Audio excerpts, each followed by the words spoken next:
You're watching The Intentional Investor, a joint collaboration between Epsilon Theory and Cultish Creative right here on YouTube or wherever you get your podcasts. It's the end of the year. That means it's time to reflect. It's time to sit back, look at some of just the incredible stories from the incredible guests we've had on the year. And I can think of no better person to count down the top 10 clips of 2025 than having Mr. Ben Hunt with me here today. Ben, how's it going? It's going great, Matt, and thank you for including me in this. I really mean that because I love Intentional Investor, and it's so nice to, I'll say, kind of cover a lot of ground with a year-end session. And yeah, this is going to be fun. I can't wait. This is going to be so much fun because between the ethos of finding your pack, of clear eyes, of full hearts, on the Epsilon Theory side, and then just the idea of connecting people and ideas, and especially for so many of our friends in business and finance, where we don't hear these backstories. No, you never hear the rest of the story, as Paul Harvey would say. You never hear the backstory, and it's really just phenomenal what you've built here with getting such a range of people to come in and share their real, authentic, we'll talk about that, I'm sure, today. That's coming out. Stories. That's coming out. And it's just, it's magic. It's really magic.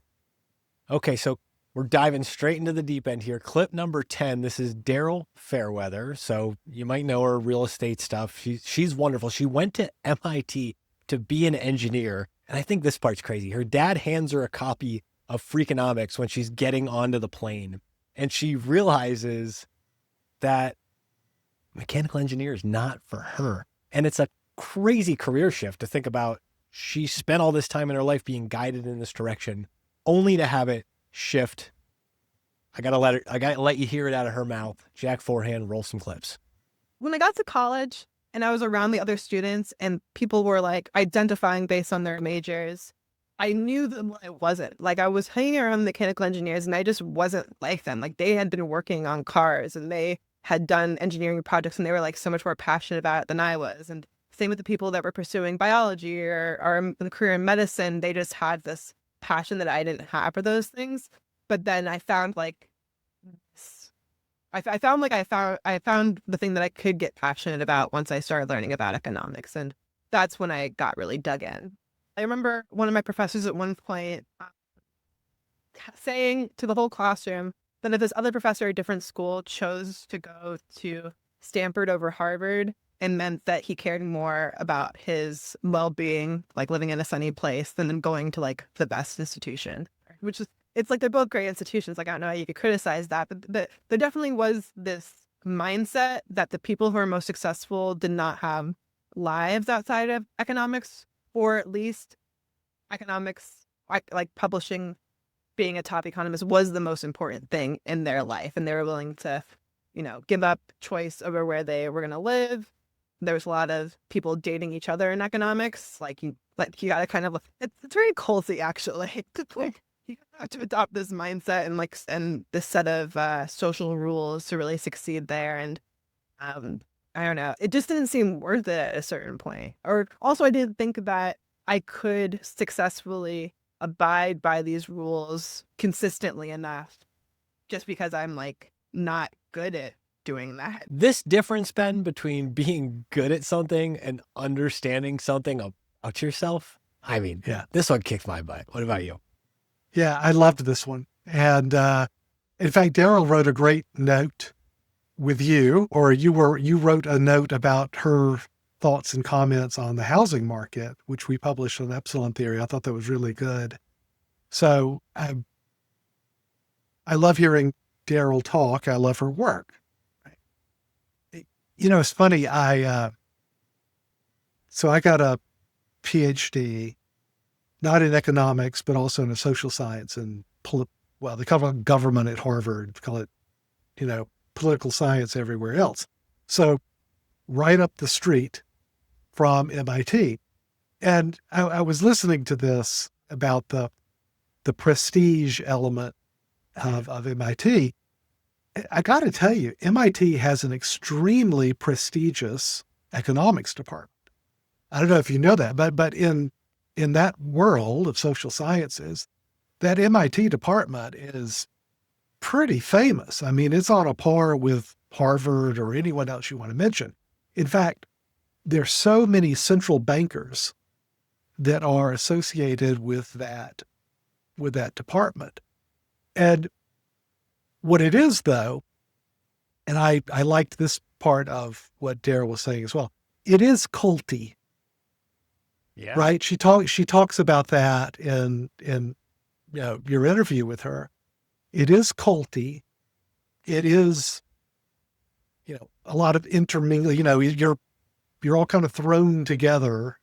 And I think she mentioned, people dating each other, which is kind of par for the course too in grad school. But it is culty, but it is prestigious. And what I was thinking about as she was describing it is there was a real similarity to my experience, not just in grad school, but in academia in general, which is, what do you do if you don't feel comfortable joining the cult, right? What if you don't drink the Kool-Aid because there's so many, I'll say, formative experiences that come out in your interviews. And I know we'll talk about today, whether it's in grad school or college or an early job or something like that, friends you grow up with, all that kind of stuff. At least when there's an institution around it, like a grad school, like at MIT, there's often this culty, are you willing to drink the Kool-Aid? And with MIT, it's the central, like say, it's a central banker place, right? So do you drink that Kool-Aid of the central banker, we can control, we can be the puppet masters to pull the strings of an economy? It's always interesting. What do you do if you're not prepared to drink the Kool-Aid? And especially when it's been reinforced. And in her case, it's like her family is behind this idea, the idea that she's going for mechanical engineering. And then she ends up in it's like you go from the bigger cult to the little or the smaller. Oh, cult, yeah. which is almost even scarier. Oh, it's much scarier. It's much scarier because I think there is a cultiness, I think, to all academic programs, engineering, whatever you call it. I think it's particularly pronounced in the social sciences, even more so than the humanities, I'm convinced. And to go from hard sciences cult to social sciences cult. No, exactly. That's why it's more culty. Right. That's why it's more culty, because it is more founded on sand, it's almost like pure belief.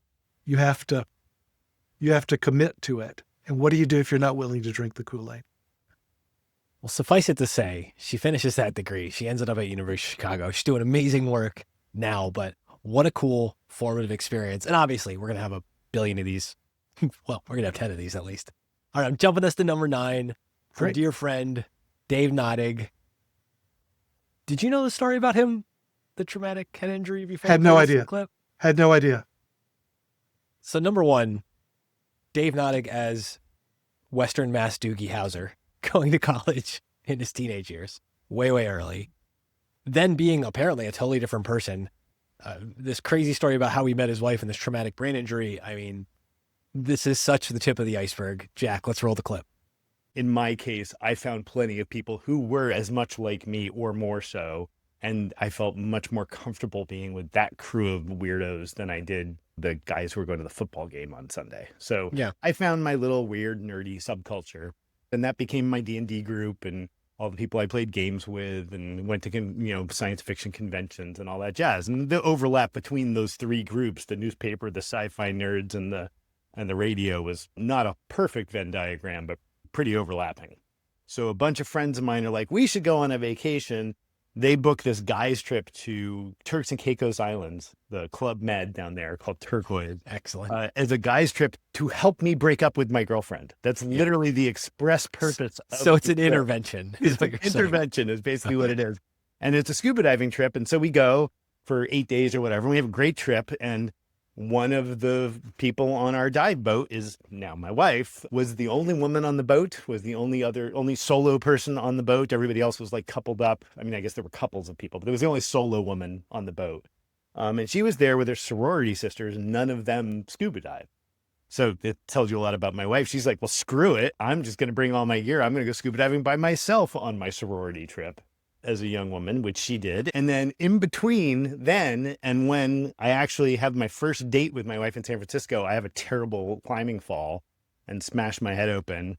And literally, she doesn't quite get this. She really only knows me post brain injury, because we met pre-brain injury, but like we exchanged stupid human tricks over a dinner table. We didn't actually get to know each other. Right. The shortest way to say it is it softened me. Like I became much less sure of anything. I became much less edgy about stuff. I think I became less of an asshole and more likely to listen to people. I've had that reported to me, at least by people who've known me across the boundary. It definitely slowed me down in a way. Like a lot of the young male testosterone take over the world stuff that we'd associate with aggressive crypto bros right now.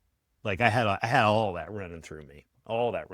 And after the injury, it wasn't just that I had like, oh, the wake up call kind of thing that I think trauma does to a lot of people. No, I was just different. Like I was just different is the easiest way I can explain it. I'm going to go right before I jumped in with this. I had no idea about Dave having this story with the injury. And it's really interesting hearing him reflect on how much he changed before and after. Yeah. And then in relation to all these friends, like the growing up group of friends, this way too young for college group of friends, how he meets his wife and how independent she is, and this experience through all this change for him. What do you make of this clip? Well, this is another one that hit me hard. No pun intended, because, well, I was just like, remind me, how old are you, Matt? How old are you? 44.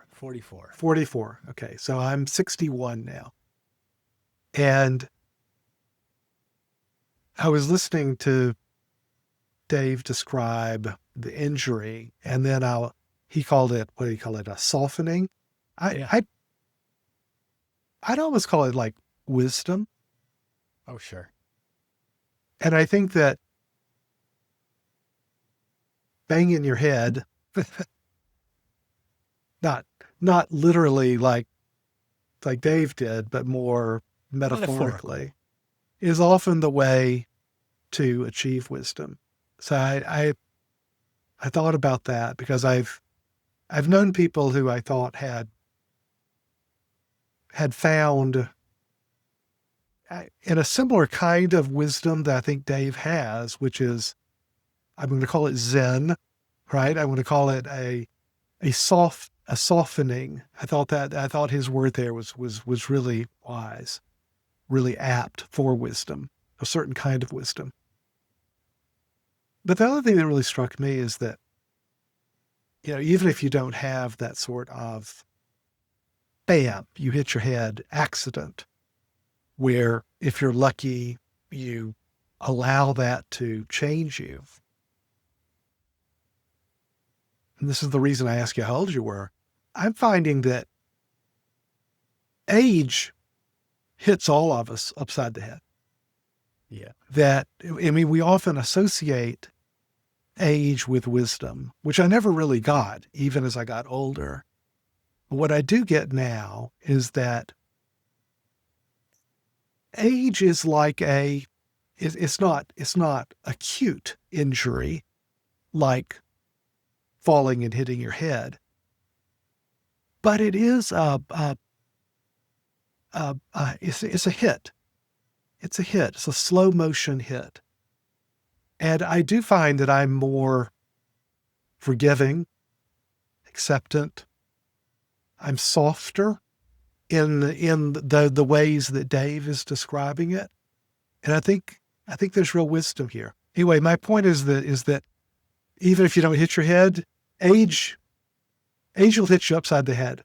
And it helped me to frame it as Dave was framing it.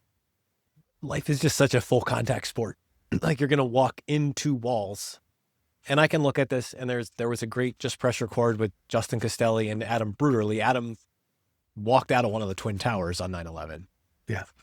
And those walls that you either walk into or that life puts in your face, they can really change and soften that outlook. If it doesn't tip you into becoming a supervillain, I guess. I guess. Right. I do find that some people are impervious to these kind of Some are. events that should soften you. Think. But so you have to have an openness to it. You have to have an openness to it, which I think age and real trauma often brings. Okay, so less traumatic, but this rejection story is just one of my, I'm going to be thinking about this a long time. Danielle Strachman. So insane story about how she leaves the East Coast, goes to the West Coast, basically becomes like a Craigslist tutor, ends up turning this into like a community school. And they go to get the state charter school funding, and the state of California is basically like, you're going to do this thing, you're going to send this pitch or do this pitch for the Walton family, as in the Waltons, and they're going to give you like $175,000 or whatever of startup capital. You're going to launch this thing. They get rejected because they're like, your model doesn't make any sense to us. Yeah. And we're just going to throw you out. Spoiler, turned into a lot of good things for Danielle. It's pretty crazy where she landed, but Jack Forehand, let's roll that clip. So the biggest thing I think they hated was our leadership structure. They were like, okay, cool. Who's the principal? And we were like, oh, we're both principals. Like, we're both going to co-direct this school. And they were like, no. You can't do that. One of you has to be like on top of the other. And like, we hadn't even thought about that. Like, it was just so natural for us to want to co-lead and co-decision make. And we were like, oh no, we're not going to do that. We're both going to make decisions. And it was like we broke their brains. We walked out of that meeting pretty deflated, still really excited about what we were doing, but also really surprised because the expectation that was set was, hey, if the district approves you, the Waltons are going to give you money and this is going to help you. And we did not get that money. So we left with a big fat zero. So it was like, okay, this money's not coming. So what do we do now? And we ended up borrowing, I think it was $150,000 or $175,000 in total from two people, my colleague's brother and then my best friend's mother, laser focused on getting the school off the ground. Now, the crazy part is that 8 schools opened that year and we were one of them. And after even just the first couple of years, we were only one of 2 that actually survived that whole thing. So we didn't get the backing of the Waltons. I'm sure they backed a majority of those other schools and they could not financially keep it going. I mean, we were making that Sunday night parent phone call. Please bring toilet paper this week. Please bring crayons. Please bring this. Like, it was like anything we could do to get our community to help, we asked for and we got often.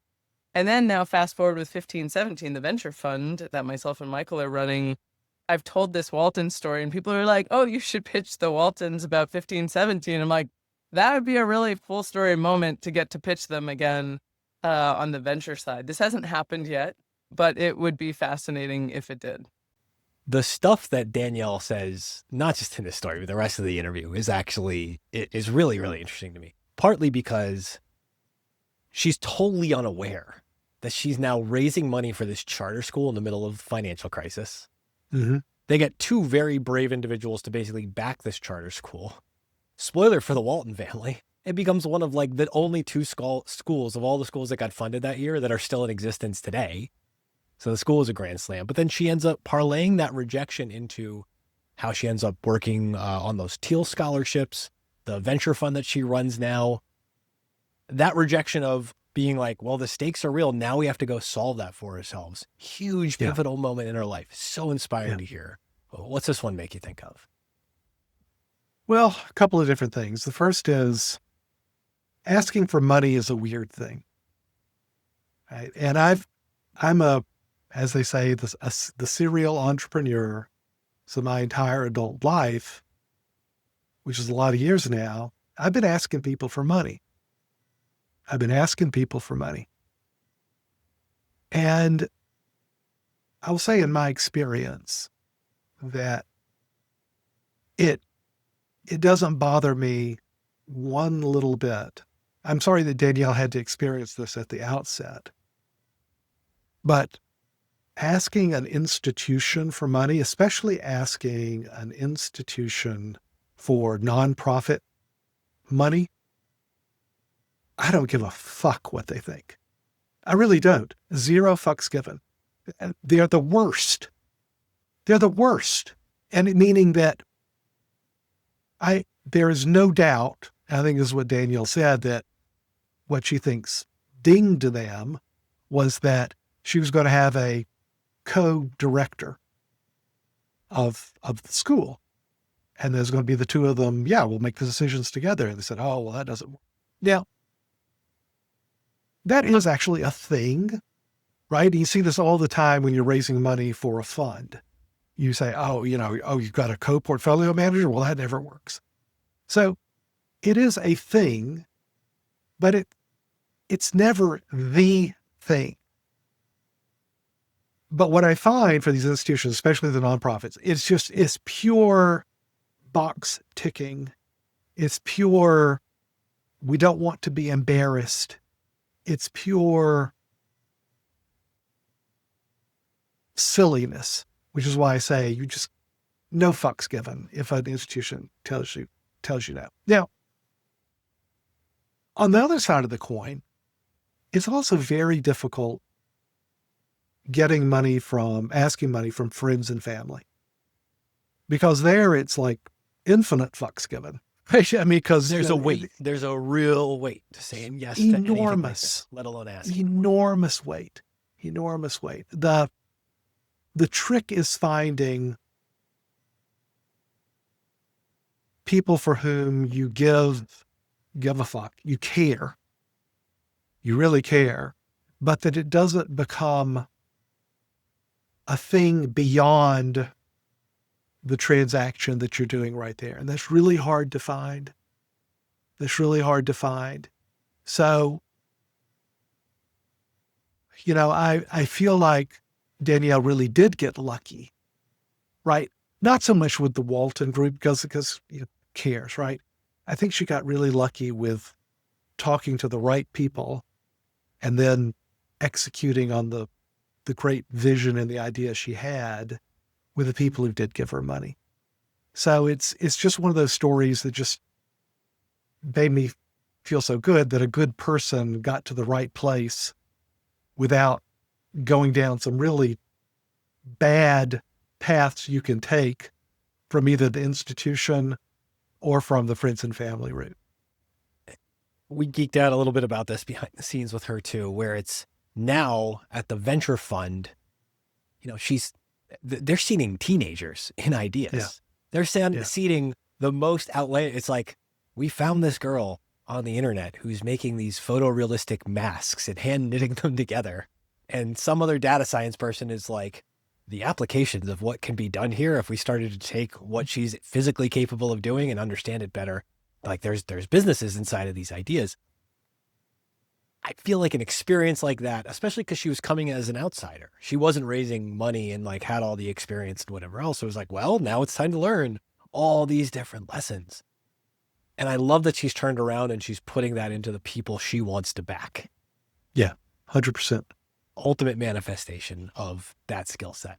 Okay, it's time for clip number 7. Mr. Brent Kochuba.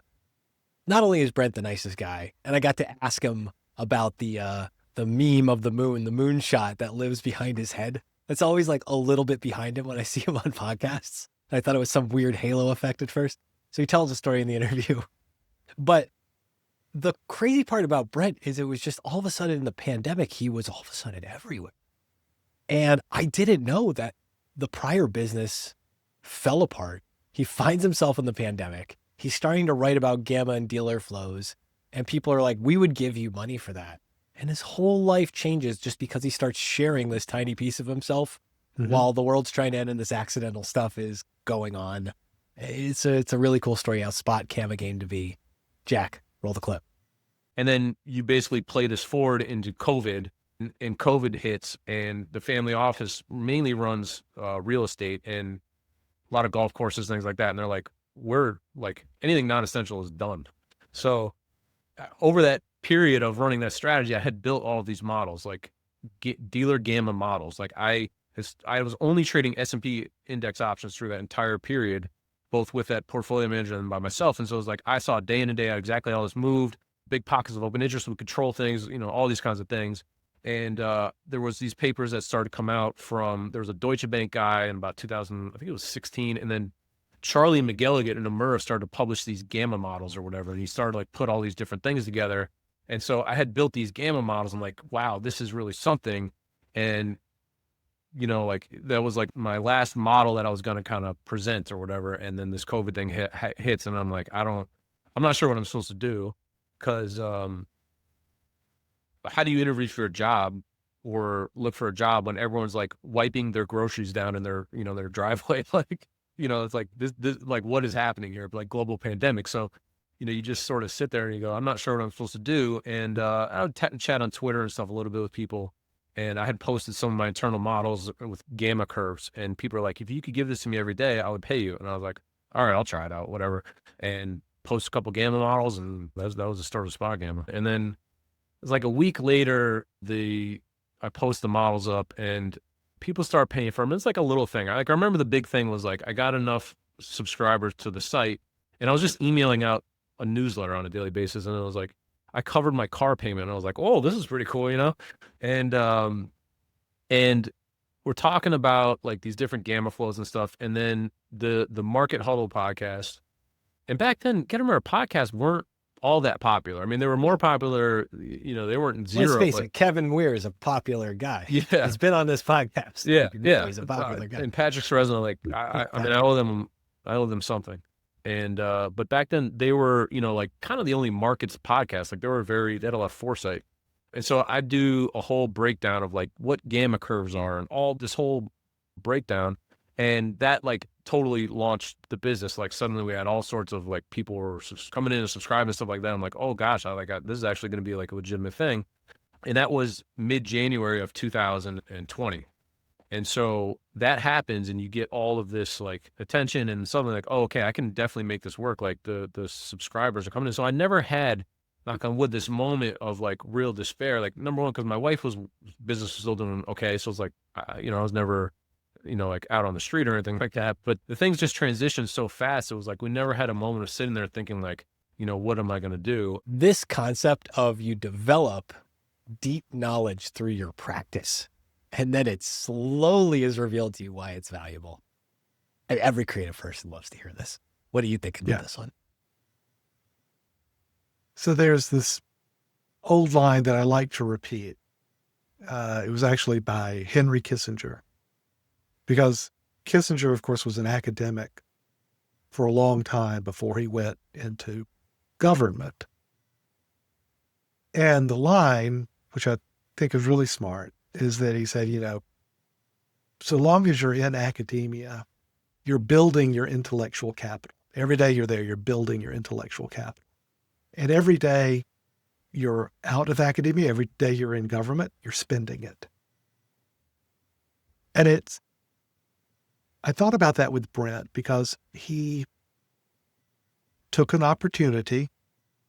And I think you must take this opportunity. Whenever it presents itself to you, you must take an opportunity to build your intellectual capital. Maybe that's in school. For a lot of people, that's in school, particularly grad school. Other people, it is, I was in academia for a while. It's a great place to build intellectual capital. Sometimes though, you just got to take a break or find it. You got to do it on yourself. But wherever you find that chance, you got to do it, because you'll have an opportunity to spend it like Brent did. You never know when that opportunity is going to come. But once you start spending it, you keep spending it. And that's good, right? That's how you create a career. But you've got to have the intellectual capital before you can spend it. And I just love this story about Brent. He just go down and he really knew this stuff. And then he found the opportunity will come to spend it, but first you got to build the intellectual capital. the trauma, back to that lesson of like the wall Yeah. he walked into, the walls that life threw into him with some of the business ventures, some of the crazy stuff. That interview, another person where it's just like, I had no idea the roller coaster his life was on until now. Spot Gamma is just one of those things you're used to seeing everywhere on Twitter and everywhere else. Clip number 6. This was a special one because I saw some of Pablos' story somewhere else. And I'm like, who is this guy building rockets who's telling me about Rodney Mullen, the skateboarder? I'm very intrigued by how these two things can match. And then the more strings I started to pull, I was like, I just need to do an intentional investor with him because I need this whole backstory. So Pablos is one of the first kids to get his hands on this computer in Alaska in the 80s. And if you think there's no tech scene in whatever town you grew up in, whatever year it was, I assure you, Try that. Pablos' experience in Alaska. Yeah. So what's crazy is he becomes obsessed with his computer. He's the guy showing up like 16 or 17 years old to build your company's website in like 1993. He's doing those things. He helps his Alaska friends all basically get into tech early and build these businesses. But then he realizes he's got more to offer. He ends up in the Bay Area. He ends up with literally from Amazon stuff to like building rockets with Musk, like crazy list of experiences. Let's play this clip. I want you to meet Pablos Holman, everybody, if you haven't already. Jack Forehand, you know what to do. What most people who we call creative, all these artists, what they're doing isn't creative. They're not creating anything. They're crafts people. They're doing something that's been done before, maybe a little better, a little different, whatever. That's all cool. And again, all that's great. But along the way, we've thrown the inventors under the bus. I contend that the inventors are our most important creative class. So the artists, all the pop singers, you could live without all of them. But without inventors, you wouldn't be alive at all. What I appreciate in other people is like, oh, that can-do attitude. That's what I want to see. And sadly, I don't see it in a lot of people in a lot of places. So I did a bunch of that kind of random computer consulting, basically, and had a couple of failed attempts to escape Alaska. So I drug all my friends along. I hired all my friends who had no interest in computers, forced them into helping me start these companies. And if these other family businesses can do it, certainly. Exactly. It is. So it's another deranged family business. Yeah. Like I got all my friends together to make a web development company. And we did it kind of under duress. And then they all ended up staying in Alaska and having these long careers in like IT and stuff because I drug them into you got them into the industry. But we're all hicks in that sense, But anyway, once we moved to the Bay Area, then I never went back or never looked back, I should say. I did go back, but I got on a different trajectory at that point. It was great because I was like finally surrounded by people who were interested in the same things as me, smarter than me, that I could learn from. And you could, and especially in the era that I was there, people were very collaborative and you just would spend all your time hanging out with nerds talking about ideas and trying to build shit. I mean, I thought it was amazing. There's two parts of this I have to hit with you. The first is this idea of his respect for true inventors versus artists, which that's an ass kicker of a line. I mean, let me ask you about that one first. Then I'll ask you about another one. Yeah, I honestly, I find that the invention and artistry is, it's not as clean a line or differentiator, I think, as Pablos had it, right? Because same here. I had the same feeling, and that's why I was like, it really took me back. There's this great book of art criticism. I can't remember who wrote it. Anyway, the name of it's title of the book is what it's all about. The Shock of the New. That art, good art, is always the shock of the new, which is what an invention is. Right? And for both, there's a craft, but at the core of both is that shock of the new. And so I think what he's talking about, right, is this notion of applied, that art has that a lack of an application, that an invention, a technology, a technique can have. And I understand that, but I don't think it's true. It's what gets interesting for me there is it's understanding who those people are and making sure they're celebrated in some way becomes an important part of it.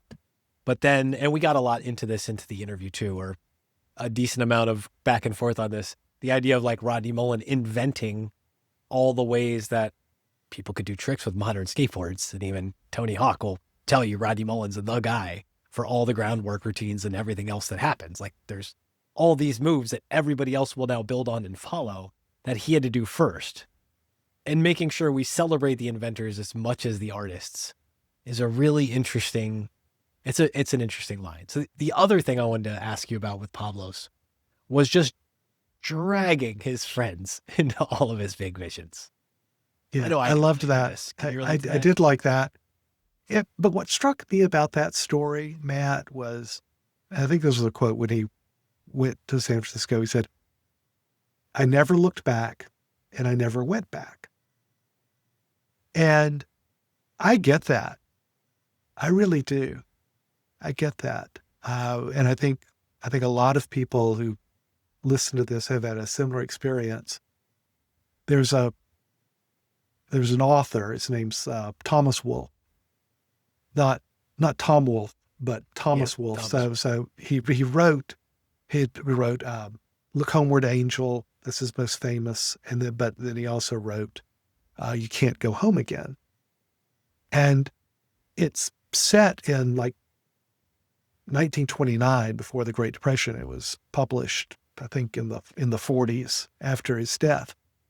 But there's so many amazing novels and books that were written about life in the late 20s, the roaring 20s, and then hitting the Great Depression and the reset then, that rhyme so closely to me with what's happening today. And I think there's such an important aspect of, if you are a inventor, if you are an artist, and this is the whole point of the book, is, yeah, you can't go home again. And there's a sense of loss there. It doesn't have to be kind of a terrible thing. Like, Pablos' friends stayed on, they had careers and stuff like that. But there is a journey here, and it's true, you can't go home again. Yeah, the journey is what really, I felt the weight of the journey as he moved from these different parts and these different parts of his career, and understanding that, you invent something, you change the world with something, and then there's a whole new future to go get creative. And there's a future, and you can't, you just can't go back. Clip number 5, we're rocking and rolling now. Greg Larkin. I admire this guy so much. He's got this community, Punks and Pinstripes. He has this experience in basically calling the financial crisis early, becoming a bit of a wonderkin celebrity. And then he now has dedicated the rest of his adult life, or at least this phase of it for over a decade now, in making community for people who have had some success and then just don't want to, they're like, I don't want to lose my soul on what he calls the second mountain. Honorable mention and shout out to Tom Morgan. People like who are doing this in the world, I just think it's so important and so valuable. So Greg Larkin, let's do this. Jack Forehand, roll the clip. I think the thing that stayed with me and has structured my life is when you are kind of defiantly yourself and you have to fight a little bit and incur some risk a little bit for being the truest version of yourself. The best, most creative, most innovative businesses, art, music, communities are going to form from people who are like, I'm swimming against the tide and there's nothing you can do about it. And so, when there's a direct thread between kind of the punk that I experienced at that young age, and then later on when I worked on Wall Street, my ability to sort of smell business punks. That was a very formative experience for me. It was just that defiant individuality. Something Greg comes back to over and over again is just authenticity as being risky. And you got to take risk. You got to take risk that's authentic to you. You can't take somebody else's risk. But you have to take those shots over and over again and be that person no matter what the tide is you're swimming up against. Yeah. What did Greg make you think of when you heard this one? Well, so what he's saying is absolutely right. And it comes back to this idea I've been thinking a lot about betting on yourself. We always say that, but what does that mean, betting on yourself? And what it means is if you have, I'm going to use some of the lingo here, positive EV, right? If you've got a gift, a skill, a talent, et cetera, like that, if you've got positive EV, you want to play as many hands as you can. I'll use the poker term or the trading term.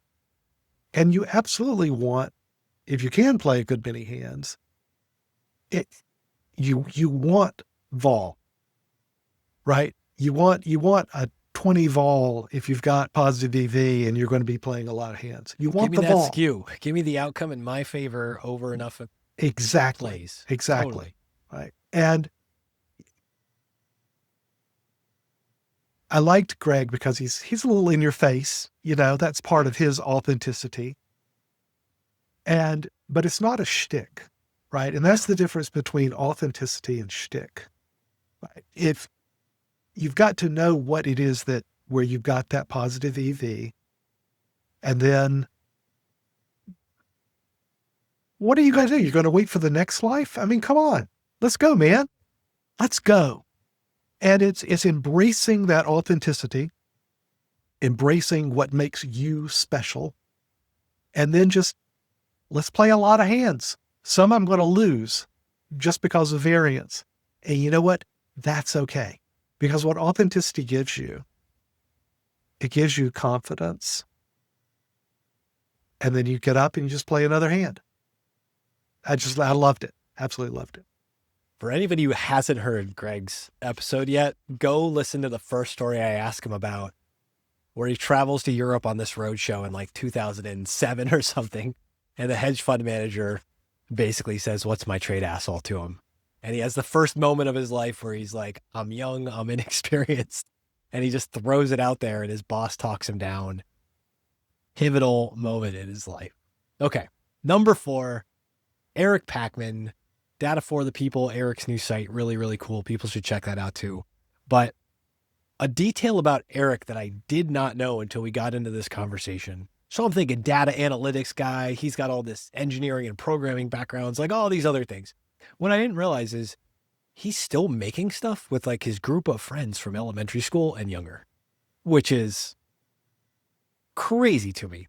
And he gets into that balance we were talking about in Danielle Strachman, going and asking for money from friends and family. Yeah. When you're building stuff with people you are like family with, you're that deep in the trenches. I am just so in awe of some of the journey he's had and the friends that he's gone on to do stuff with, then not do stuff, then do a new thing with, etc. So, Jack Forehand, let's play this Eric Pachman clip. It means the world to me. The bonds that you can build up from before your brain is fully formed. You know how this, I hope that you know how this is. Because I do.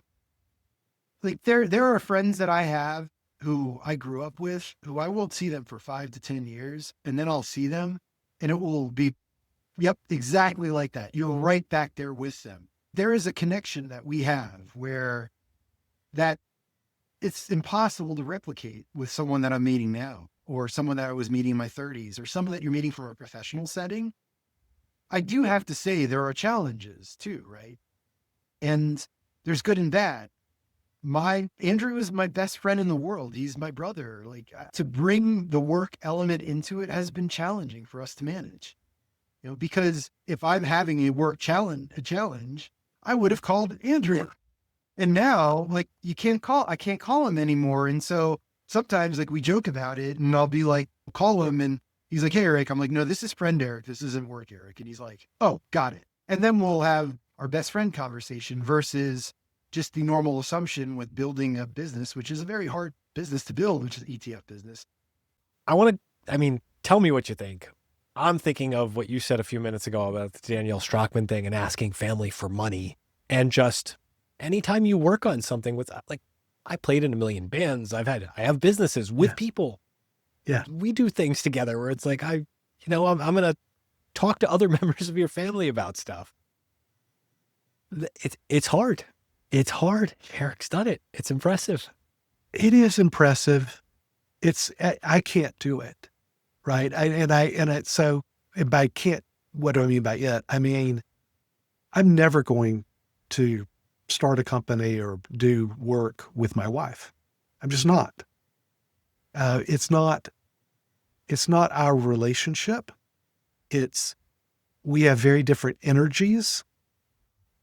I'm a positive energy person. She's a negative energy person. I don't mean that in a pejorative sense. I mean that in she's a lawyer, right? And it's the way she sees the world. It's not the way I see the world. And I think that combination of energies that we have is extremely successful in the application where you want to have it. But you got to have a break from it. You have to have, it's another author with the last name of Woolf, Virginia Woolf. You've got to have a room of one's own. Yeah. And if we have such a great combination of energy for the family and the life we build together as partners there, she's got to have her own thing. I've got to have my own thing also. It's too much to not have a room of one's own. So I think it sounds to me that the way Eric can kind of handle this is that it's not necessarily the same. He has overlapping relationships, but still everyone's got a room of one's own. And I think that's what you got to do. It can't be everything. It can't be everything. Or the weight and the overlap, that weight becomes too much. Right. I was fascinated and also found it very relatable. He was like, he's calling his friend Andrew and he's like, I need you to put friend Andrew hat on. Like, this is friend Eric calling friend Andrew, not business partner. Yeah. And to your point, those boundaries are incredibly hard to have. And I've experienced firsthand some friendships put under the strain of those things to the point where I remember getting advice. This is from an older musician when I was a kid growing up. Mm-hmm. And he was like, I was telling him about my high school friend band. He was like, if you're going to do this professionally, never get in a band with one of your friends. Yeah. It's like, it destroys relationships. That's exactly what I'm saying. Marriages, just hired guns. Yeah. That's the only way to do this. Don't do it. Yeah. No. Once it goes into that professional realm, you got to have a room of one's own. Got to have a room for one's own. I love that. Number 3, we're almost there. Kris Abdelmessih. I think the first time, or one of the first times you and Kris actually spoke, you told me afterwards, you were like, well, Kris has forgotten more about the option markets and trading than I've ever known. Easily.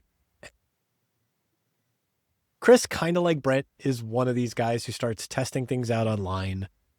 He was working for SIG. He was working at all these companies doing incredible work. I think he said he's got more badges from more trading floors. Like, he almost collected them all, proverbially. Mm-hmm. And yet another person who went, I don't know if I want to do this anymore. I'm going to start writing online, sharing stuff. Shout out to Moon Tower. If you're not subscribed, check out his blog, Moon Tower. But it's really special to this testing of what you do next and then where it evolves to. Jack, roll this Kris clip. I do that for about 9 years. And then COVID happens. COVID is an amazing year if you trade options. Before COVID, I kind of had a little bit of, I started to get like a little bit of an inkling that like, I don't know if I want to do this my whole life. Like it's just it's been a long time. It's like, at that point it had been, COVID ends. COVID was it was an exhausting year. I had been at it for 21 years. It was like, I don't think I want my life to just be this. And then I had started writing on the internet during the last few years at Parallax, and credit to Parallax. They never told me to shut up. They were actually a great place to work for, and they let us take a lot of risk and stuff like that. And they're smart. So it's like, it was a good place. And they ended up, I ended up getting confidence that I could probably do something else that didn't have the same cadence as trading, because I had gotten a lot of good feedback on the writing. And I think that's really important. That's really important because like when you're a trader, you think you're kind of like, I've heard somebody say something like, a lot of people that stick in finance for like a really long time, it's because they can't do anything else. Right. There's a grain of truth to that. So I do encourage people that like, it's good to like try to just like put your feelers out and try different things. And like, it wasn't like 2019 didn't come out, so I'm just going to quit my job. It was like, I'm going to just try this other thing and write on the internet. It gave me the sense that I can probably find a way to make my way through life at doing a different pace, doing something that used my, whatever talents I have in some like other ways. And I just needed to know that that was possible. I just don't like this feeling of, if I lose this job, I'm a realtor. And only because a realtor will be like, hey, if you're willing to start at the bottom, we'll hire anybody. I mean, we're not going to pay you anything. So like, to them, it's a free option. So like, but I'm like thinking to myself, like, if I don't do this for a living, I'm like a realtor or an insurance broker, or like, I don't know what I am. Somebody that where they don't say no to the person applying because I have no skills. So let me try this. And that was like, the feedback kind of said like, oh no, you actually can be useful to people. You actually know stuff that's like helpful to other people. And like, so that was, I started to get that confidence. And then by 2021, I'm like, okay, I should probably, I'm at this juncture. I could spend 10 more years doing this and like have lots of money and not have to really ever think about money again. If I could last 10 years, of course. But in 10 years, I'll probably be in the same boat where I'll be like, well, what am I going to do with myself? It felt like this is not it started to flip into like, if I don't go see what's out there, or I don't try to live my own way, that's a bigger risk than staying. That's actually how it felt to me. Like, I'll probably regret wondering if I could like build a life in another way versus just feeling like I was sentenced to this one for another 10 years. So yeah, that's kind of how I ended up like coming to like leaving and figuring it out. And now it's kind of a lot of randomness and trying stuff and just being outward has led to like where I am now, where it's like I have the software, I have a pretty big audience on the writing, and just trying to make my way in like this cobbled together life. Not like, I look at some of the people you've had on your podcast that are sort of like these solopreneur types, because it's like, you can work really, really hard, and you're going to actually work harder now than I did at the hedge fund, which I think people would think is like, sounds crazy because I work way harder for way less money. Man, do I love not only how it was killing him, like he looked 10 years forward and said, if I do this 10 more years, what happens? But then also the way he started testing and looking for that feedback with his writing. And he's up to some crazy, it's more than 20,000 subscribers or whatever. It's something wild right now. He's done a remarkable thing in a short amount of time here, but just the courage to sort of say, I realize I'm in a trap if I keep going. Mm-hmm. What'd you think of Kris's clip? A couple of things. One, Kris is a teacher, is what he is, because his gift is the ability to explain both complex and complicated things just beautifully, elegantly, beautifully, and so that it just clicks immediately. So it doesn't surprise me, and I think we've got other people on this best of series where the notion of a gift or a calling really comes out. So it doesn't surprise me. What also doesn't surprise me is that I think it was during COVID, which was kind of like the trigger for him to make the leap or the jump.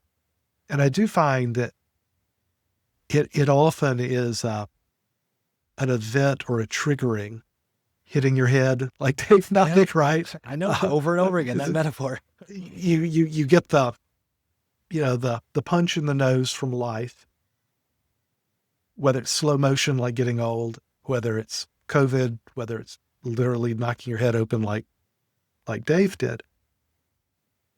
For me, it was when my dad died, to make that kind of, is that all there is kind of moment where you're, so the trigger is going to be different from everyone.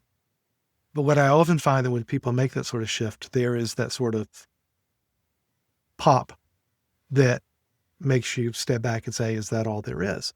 Yeah. One thing you mentioned, the feedback loop. I'm not surprised that it's worked for Kris because he does have this gift as being a teacher, writer. But I think it's always wise that even when you take that decision point that I'm going to do something new, what is that something new?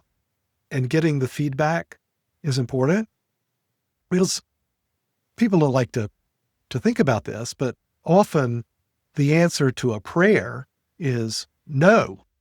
Yeah. Right? The answer is no, that this doesn't work.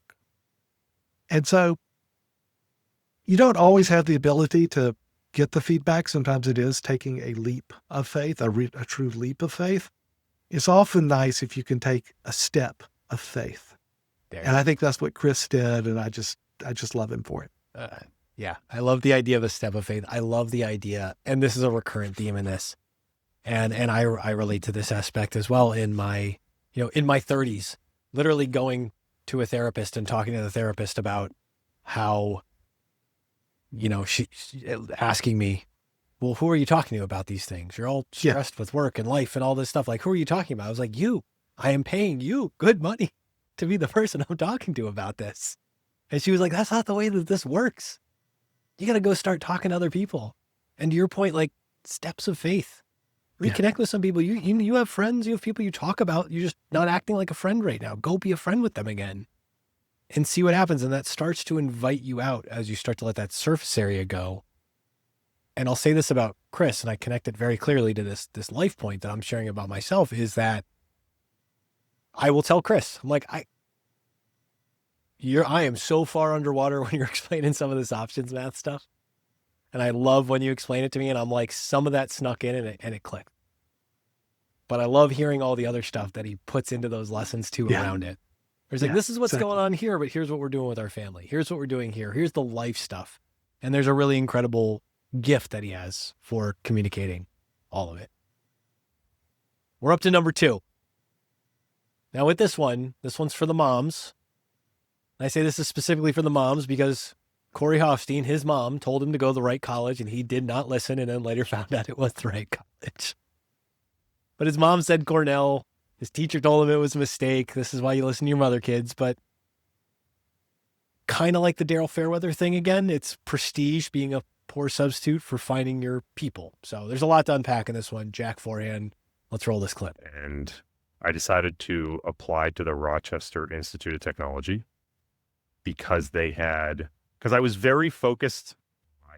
But I was very focused on like pragmatic aspect. I was like, I don't really care about the academics. I like the fact that they're on this quarter system that allows me to go get multiple internships and hooks you up with a job. My teacher was like, all right, you mean MIT, right? I was like, no, RIT. I'm going to Rochester. And he's like, I think you're making a mistake. I was like, I'll tell you, that's where I'm going. So yeah, so I was all in on this. And then I get to Rochester and then I said, I don't know what it was. I think I got into classes and got around the people and went, oh, these aren't my people. Like I love this thing, but I don't love these people who I would be around. Like none of my friends in high school gave a crap about programming. None of them were into that stuff. They were athletes, and music and theater and whatever. I was the weirdo who was programming. And then when you get a whole bunch of weirdos like me in the same class, I'm like, oh, I don't like this one pair. Yeah. I need a little more diversity. And so I said, this isn't what I want to do. And this isn't the school for me. It was too much of that at the school. So I ended up transferring to Cornell University, which is a couple hours away from there. Well, my mom was going to kill me because she thought Cornell was the right school for me. She was, when I said I was going to RIT, she's like, you at least need to go visit more schools. She's like, I really think Cornell's the right school for you. Nah, she ended up being right. This idea that he commits to the decision to go to the school. This is the school that I belong at. And he's there. It's a short period of time. He does meet his wife there. That's not in this little clip. It's in the broader story. But he leaves and he realizes that he has to leave because they're not his people. And this ties back to the Pablos Holman thing of like it changes. You can't look back. There's all these themes that are now starting to really bubble up as we get down to number 2 for me here. What are you thinking about when you hear Corey tell this story? Well, it struck me that this was the second story that is focused on, I'll call it the prestige of going to college. And I think two things can be true. I think, A, it's important to find where you belong and the people where you belong, your pack, as you described it. That is true. And I think it's kind of in our popular mythology to say, well, so long as the school's got a library, it's fine and you can get an education anywhere and this prestige stuff, it doesn't really matter. Bullshit. It absolutely matters. Yeah. It absolutely matters. Both things are true. And so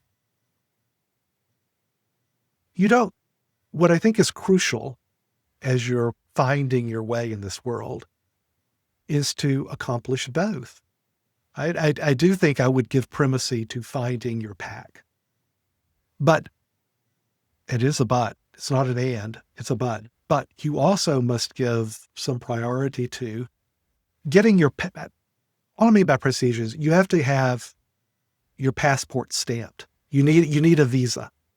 Now that visa can come in the form of a school, an undergraduate.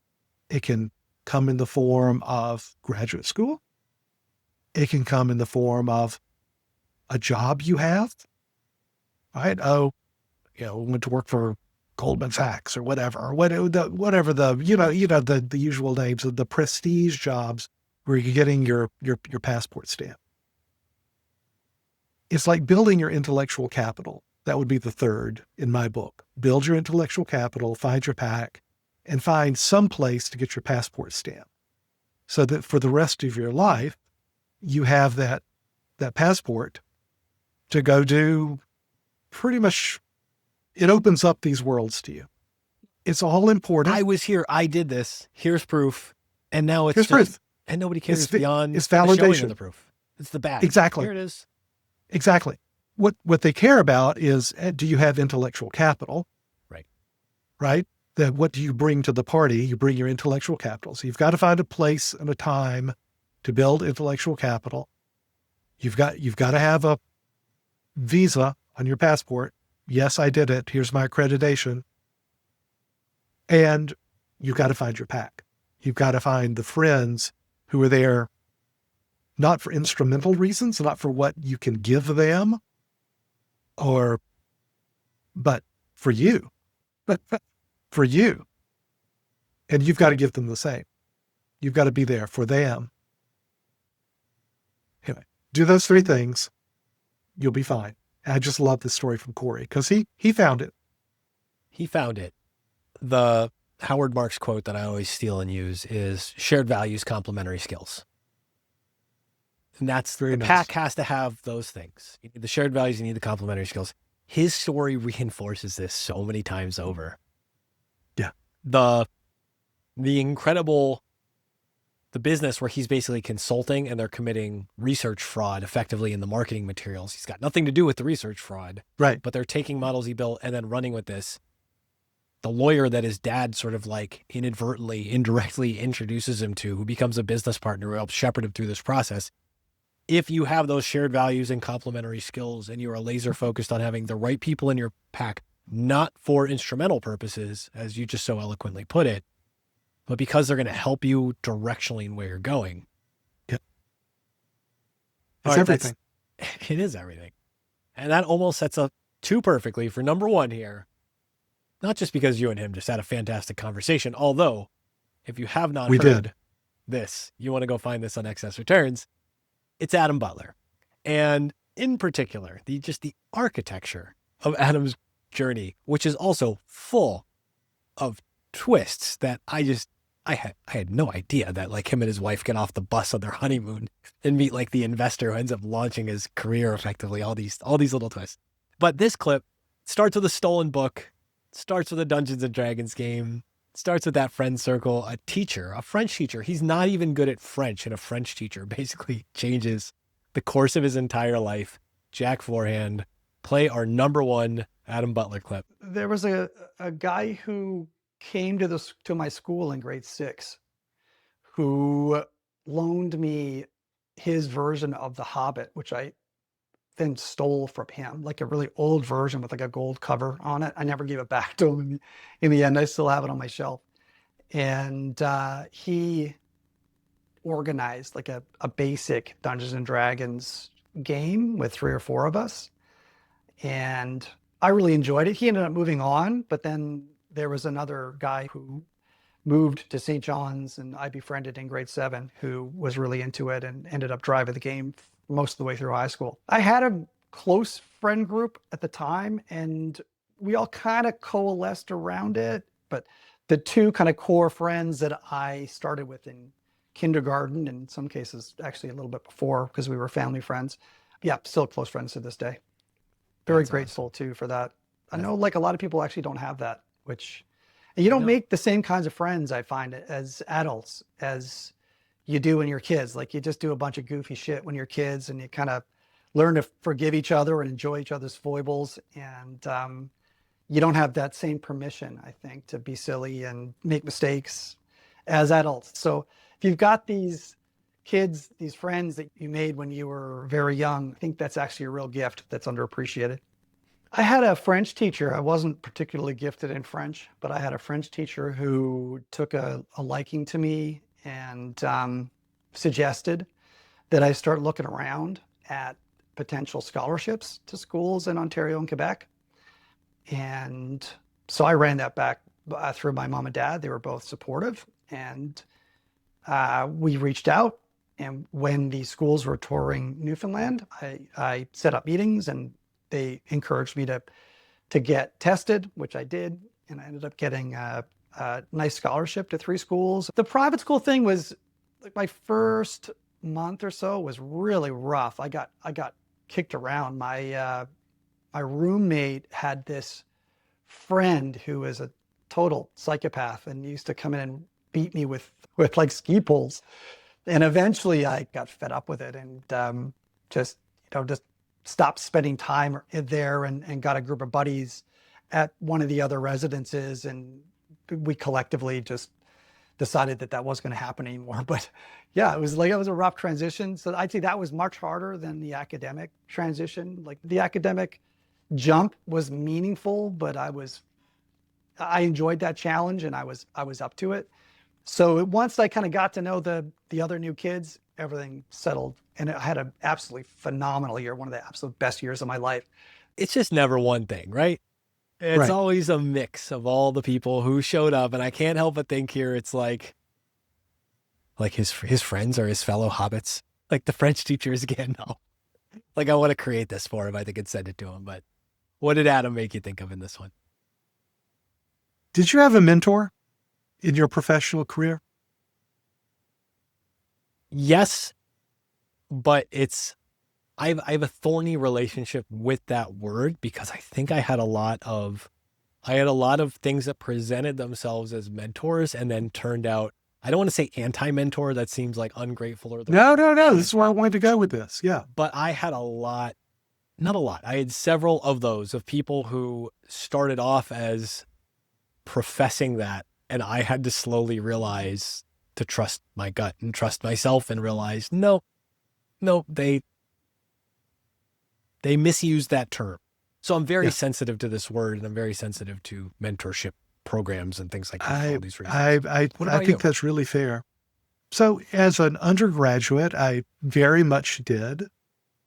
And also as a graduate student,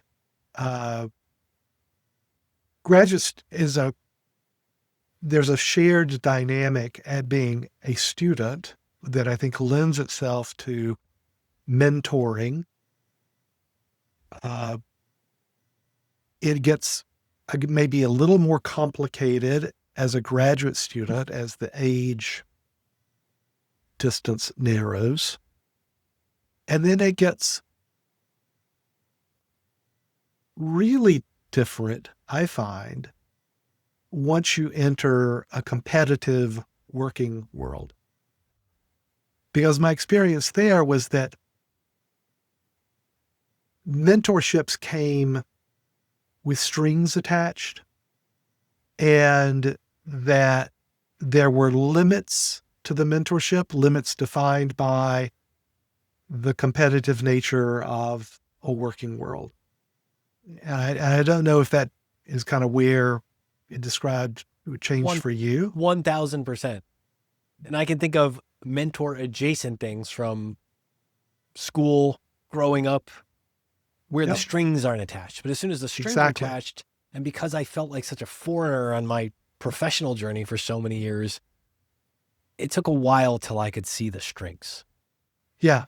Yeah. I had a similar situation, right? Where it was I was too quick to give my full trust. Oh, this person is going to be a mentor and supporter. And ultimately, when strings became too entangling, he wasn't, right? So I think that the notion of mentorship, is similar to that of parenthood, right? There's a time and a place for it, where if it happens, and I think as a parent, putting your children in places where they can in fact find mentors is actually a good aspect of parenting too, because so much of life is just showing up, right, at the right time in the right place, to where you leave yourself open for the possibility of a mentor. And I do think that whether it's friends, whether it's D&D games, whether it's mentors, there's a time and a season to everything. And understanding or having the opportunity to experience that in the right time and place can mean everything. I do think, though, that there are times when you can't force it. You can't force a mentoring relationship. I think past a certain time and place, I just don't think it happens. There's also, I used to cite this as an example a lot, and it's from watching Kung Fu movies and the show Kung Fu with my dad and stuff like that growing up. Yeah. And this idea of, the teacher has surpassed the master. And also realizing with a lot of mentorship relationships, that kind of thing comes too, where it's like, it's a season of life piece. And it takes a really strong mentor to sort of understand, I can move the needle from here to here, but probably not further. You're on it for the next chapter. Adam's French teacher was one of those people who was like, you are special. Let me open up this new world that you didn't really know what existed, but he turned it into something else with everything around him. But that's a special let go. It is a special let go. And that's why one of the reasons why I think that mentorship works best in times and places where you're moving on, right? You're graduating, you graduate, you move on, right? So there's a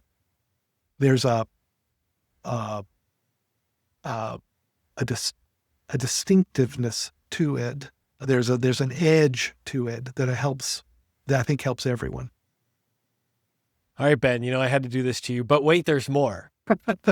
I can't call this number I knew one. it. I think I have to call this 0. I'm calling it 0 because this one sort of defies the list. what it is, so the landing point, I had to put this in here. I'm adding Tyrone Ross to this. You're number 0, Good. Tyrone. I'm sorry. You're number 0 Yeah. here. This is one of the highlights of my year, I think, this episode, and the just press record that Tyrone did too with our friend Niels. He talks about how having a talent, having something you're good at, he was an extremely talented runner, almost makes the Olympic team like he's the one, like an injury keeps him off of the list. Like he's that close to Wild. the Olympics for this Wild. whole piece of his life.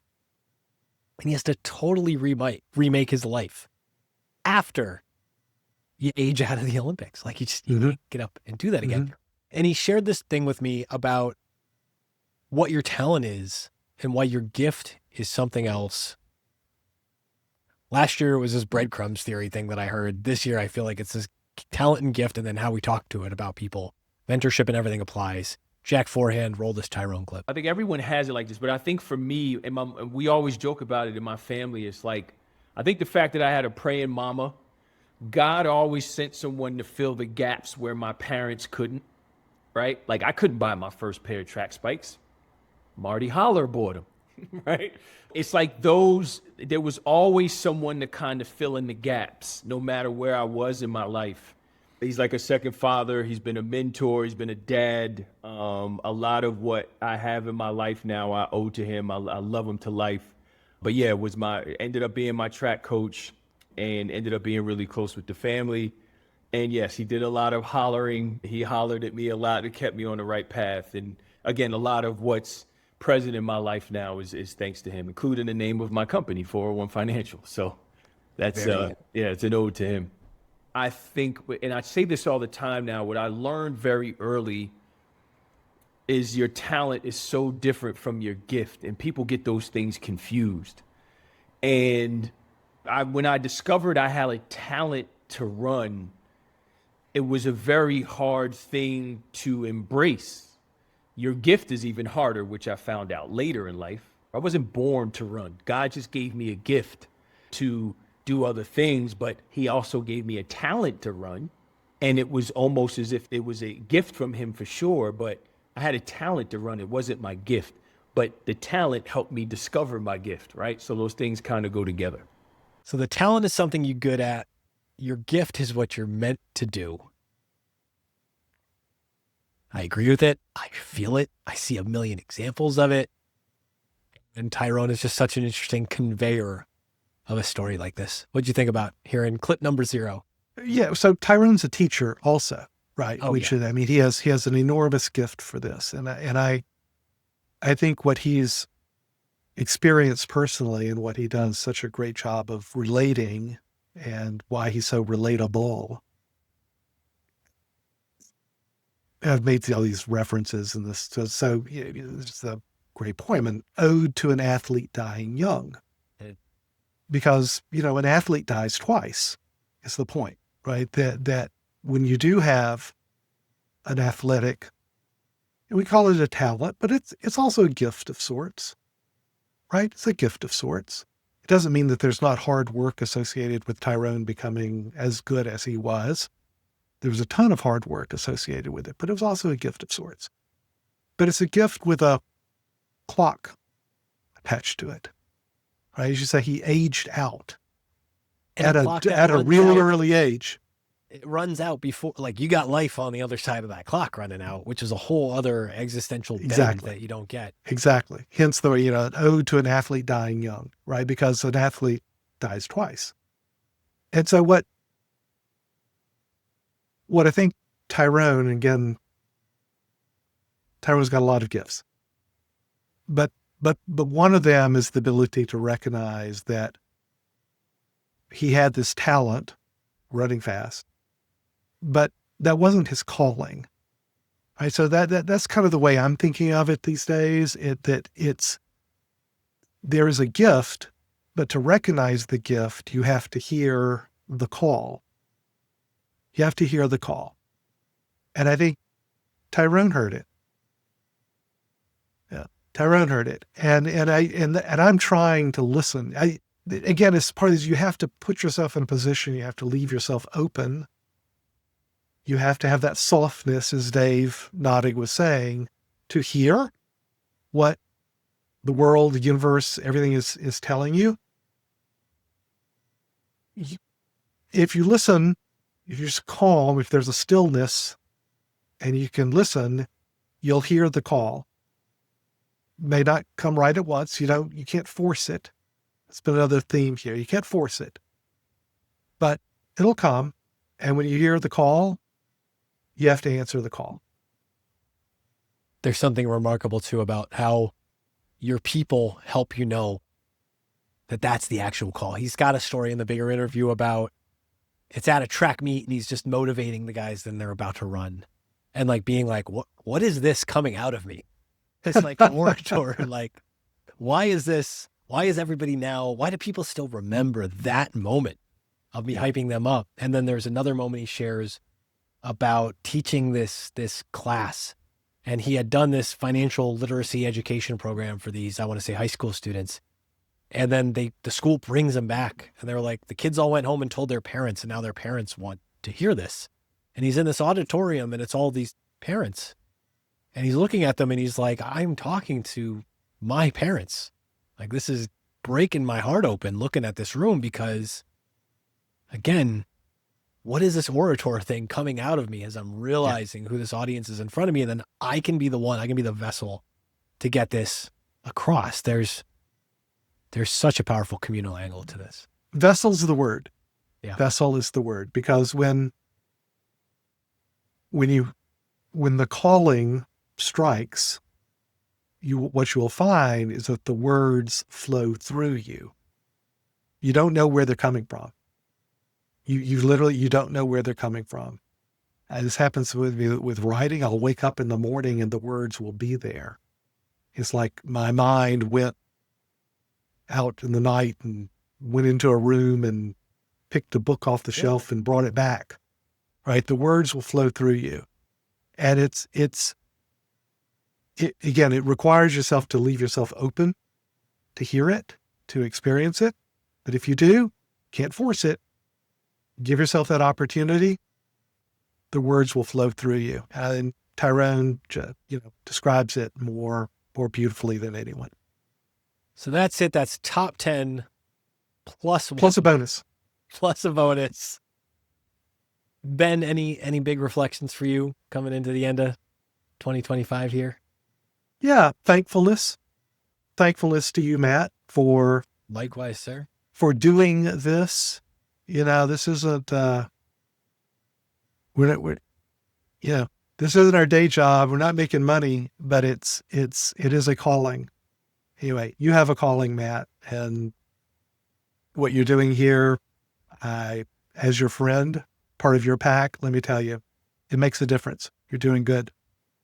We got these stories. We get little pieces of them. We don't get to slow down. I'm done not slowing down with the people I want to slow down with. Right on, brother. We need more of this. All right. Well, I want to say Happy New Year to you, sir. Maybe we do this again next year. Maybe we do this more often. I think we should. I think we should. Okay. Many years to come. All right. Well, share these stories, share them wide, share them with friends, share them with family, share them to people who need to hear them.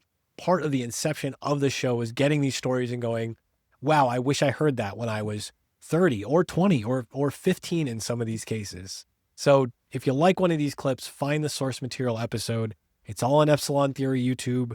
The playlists are up on Cultish Creative YouTube together. You can send Ben or I messages. We'll find you the resources that you need. This is a communal effort. So epsilontheory.com, cultishcreative.com. Check out our collaborating work on Panoptica too. We got lots of good stuff going on in 2026, Ben. Right on. Like, subscribe, all the things below. We are out. Thanks for tuning in. Be sure to like, share, and subscribe wherever you're watching The Intentional Investor so more people can find our show. You can follow Matt directly at cultishcreative.com or at cultishcreative on Twitter. For more great content at the intersection of investing and life, check out epsilontheory.com or at Epsilon Theory on Twitter.